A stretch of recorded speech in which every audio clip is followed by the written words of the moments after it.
Part 2, The Watcher Revealed.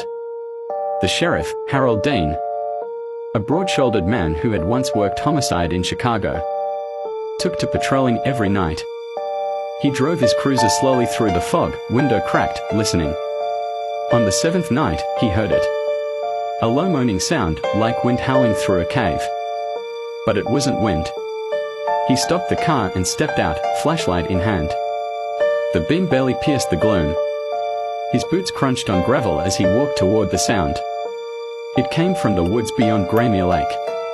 The moaning grew louder, layered with faint, unintelligible whispers. Then he saw it.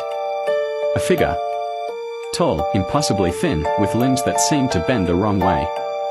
It stood just at the edge of the tree line, where fog met forest. Its head tilted sharply to one side, like a curious bird. Sheriff Dean raised his gun and shouted, "Identify yourself." The figure took one step forward. The fog thickened. The sheriff's flashlight flickered and died. He fired.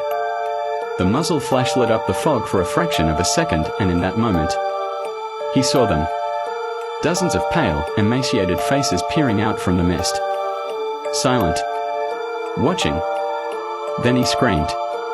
The next morning, his cruiser was found idling by the lake. Empty. Panic spread. Families packed up and left. The mayor declared a state of emergency, but no one came. The phone lines had gone dead the night before.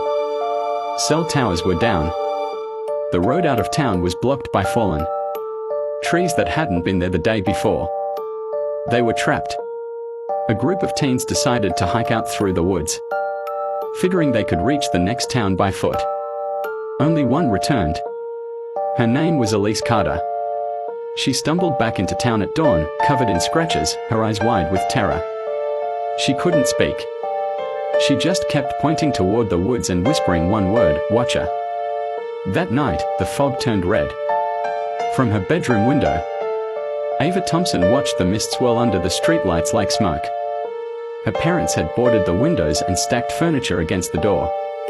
But Ava couldn't sleep. She heard footsteps outside. Slow. Deliberate. She peered out and saw a figure standing motionless at the end of her driveway. It looked like her brother. But Sam had gone missing 2 days ago. "Ava," the figure said, voice muffled like it came from underwater. Ava opened the door. She backed away from the window. Her breath fogged the glass. "It's cold out here, Ava. Let me in."